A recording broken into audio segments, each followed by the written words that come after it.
There is a secret woven into the fabric of existence, a whisper carried on the wind of ages, known only to those who have walked the hallowed halls of the unseen.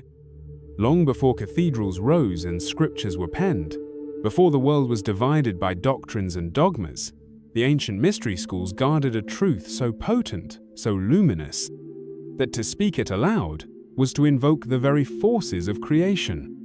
They understood what has been forgotten, that beneath the surface of the visible world, beneath the noise of daily life, there pulses a hidden frequency, a divine vibration that is the essence of who you truly are. Imagine, if you will, standing at the edge of an ancient temple, its stones humming with the resonance of centuries of devotion.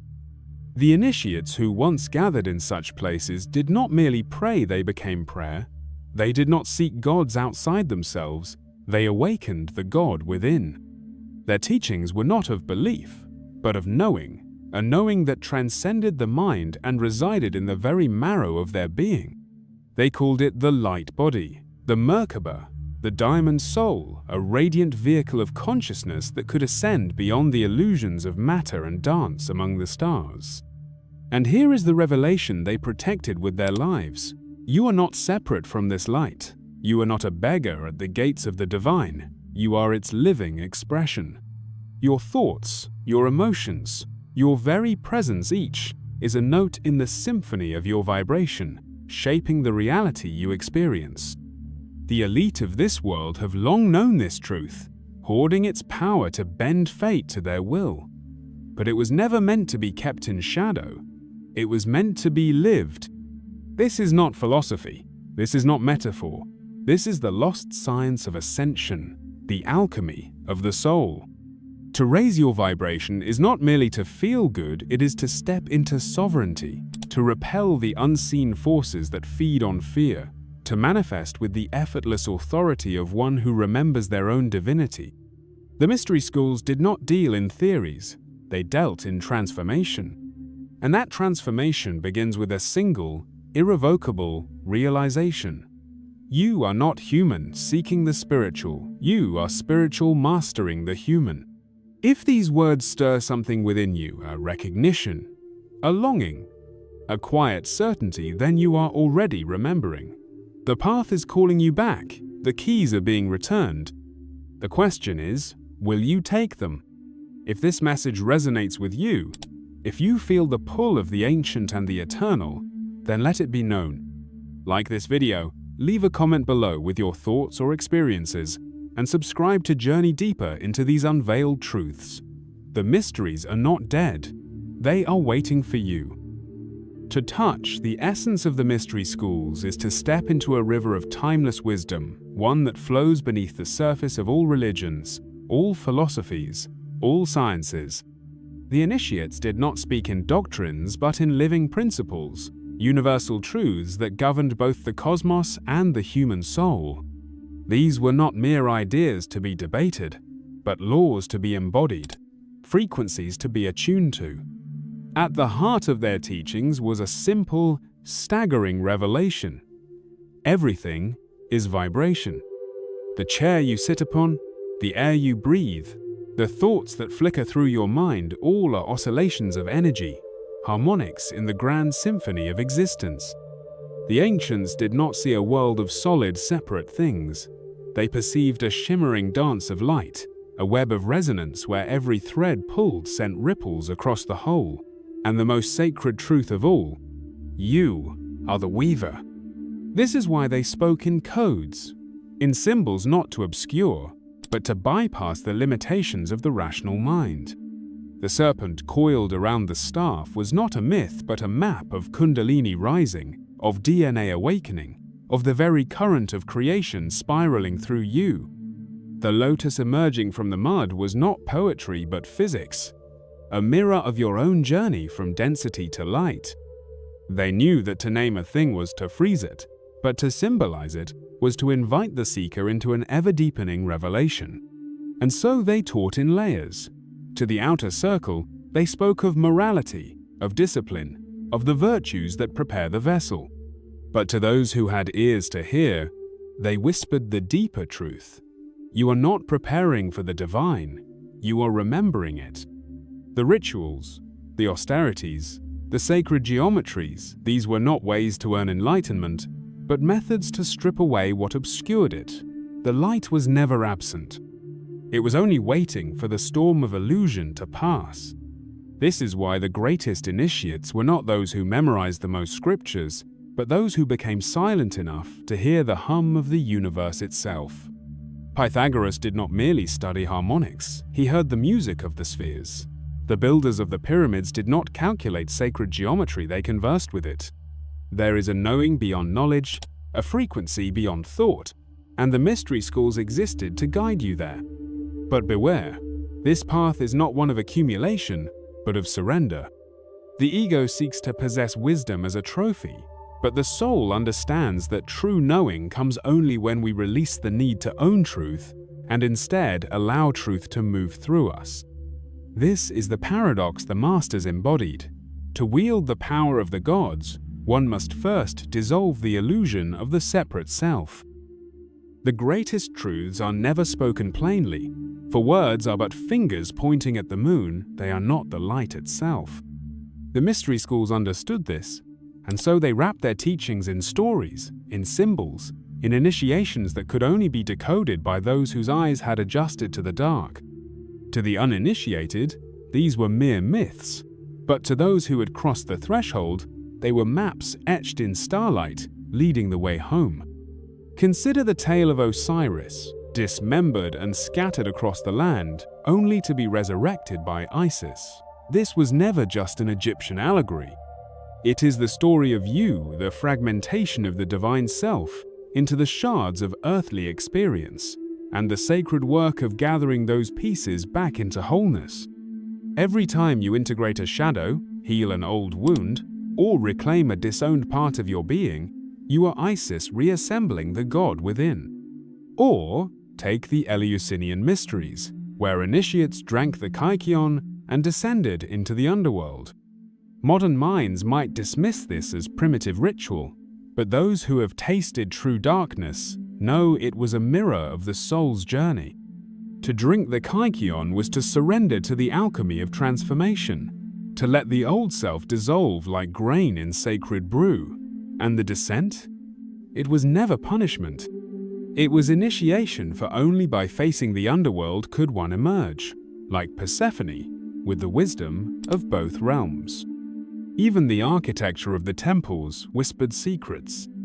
The labyrinth was never meant to confuse. It was designed to undo the linear mind, to lead the seeker in winding paths until they realized the center was not a place to reach, but a presence to remember. The pyramids were not tombs for pharaohs, but resonating chambers for consciousness air, precise angles humming with the harmonics of awakening. The initiates did not worship in these spaces. They aligned with them until stone and breath and star became one vibration. And what of the sacred groves, where druids spoke to trees? We smile now, calling it superstition. But the ancients knew something we have forgotten, that the oak and the acacia are not inert matter, but living libraries of slow, deep wisdom. To sit beneath their branches was to tune into frequencies older than civilization, to remember that enlightenment is not a human invention, but the birthright of all beings. These stories, these symbols, they were never meant to be analyzed, but experienced. The mystery schools did not deal in information, but in transmission. When an initiate emerged from the dark chamber after 3 days of ritual, they were not the same person who entered. Something had been transferred not through words, but through the silent language of resonance. The symbols had done their work. They had rewritten the initiate's inner code, attuning them to truths no book could hold. The true test of any wisdom lies not in its elegance, but in its embodiment.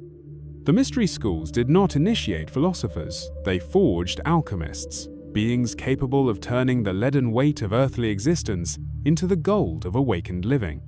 What use is a truth that cannot be walked, breathed, and lived in the marketplace as easily as in the temple? The ancients knew this well, and so their most potent teachings were never escapes from reality, but master keys to transform it. Consider the simple act of breath something you do approximately 25,000 times a day without thought. The initiates saw each inhalation as a sacrament, a drawing in of the divine pneuma, the animating spirit that the Hebrews called ruach, and the Hindus named prana. To them, breath was not merely biological.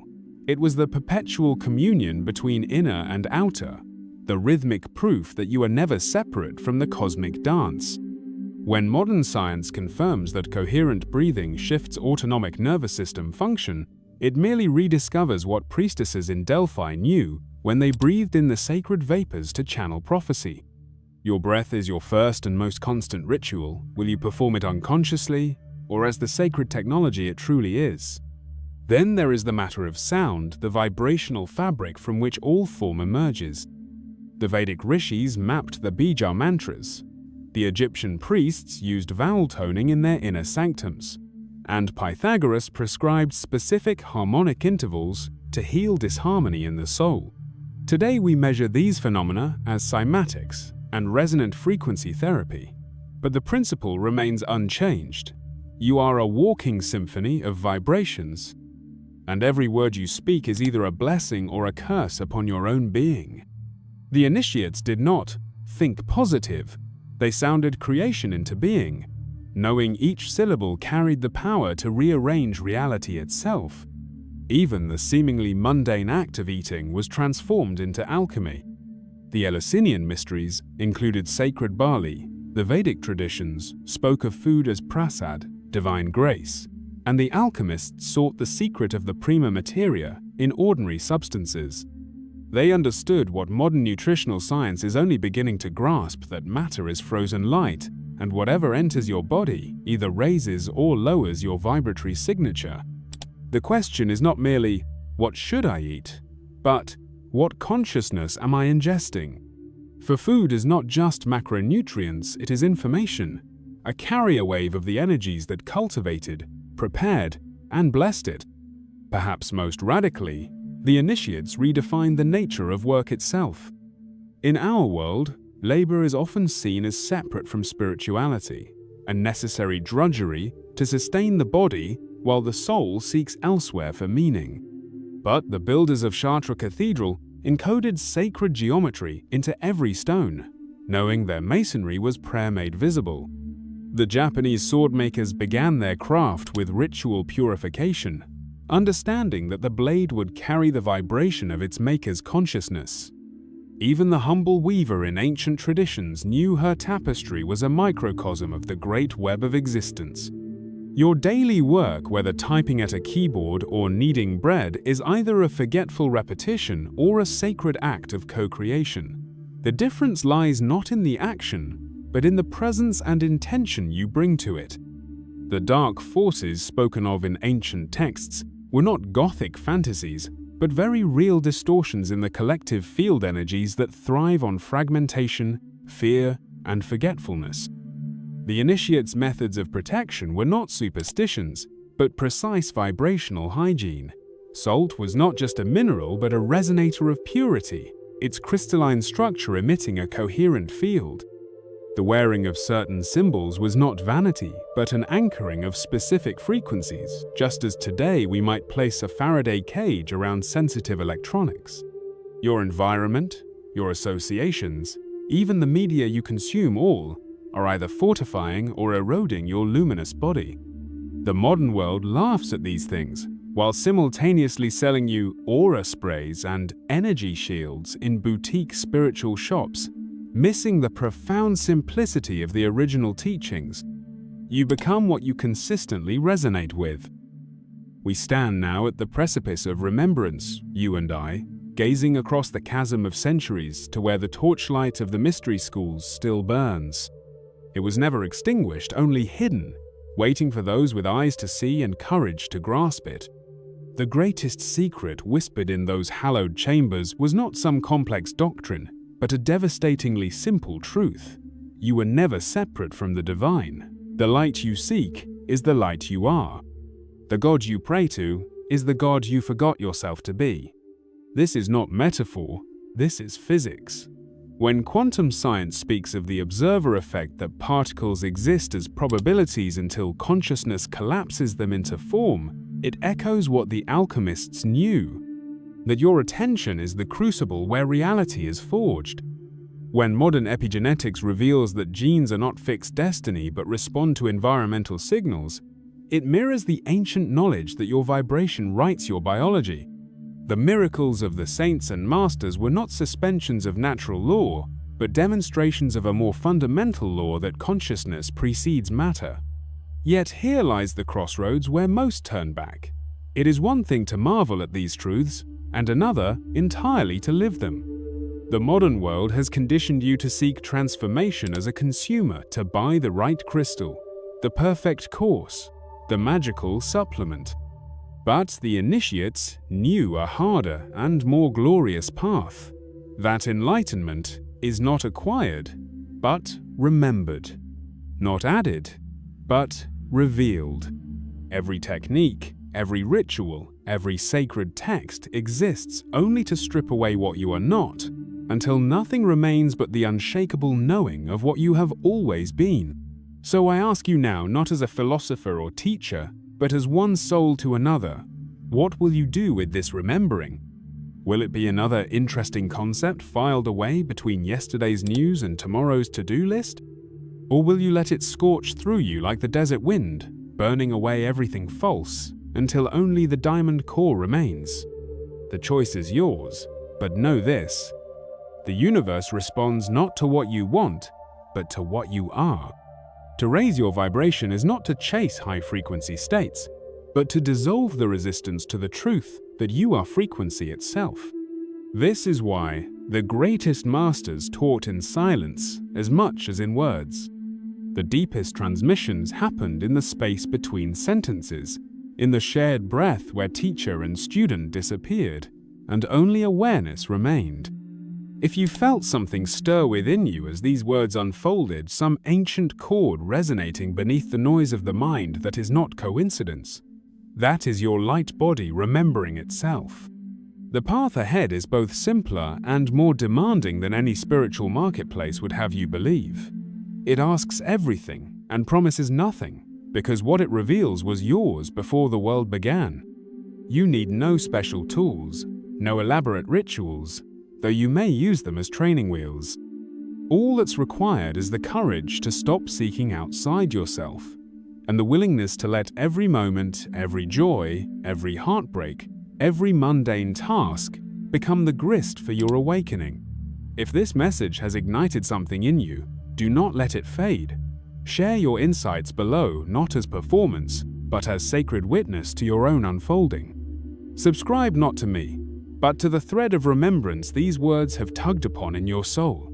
And most importantly, live this knowing. Let it ripple through your days until the division between spiritual practice and daily life dissolves, until you become the mystery school yourself, a walking, breathing temple where the divine remembers itself through human form. The torch is passed now. The choice is yours. Will you carry it?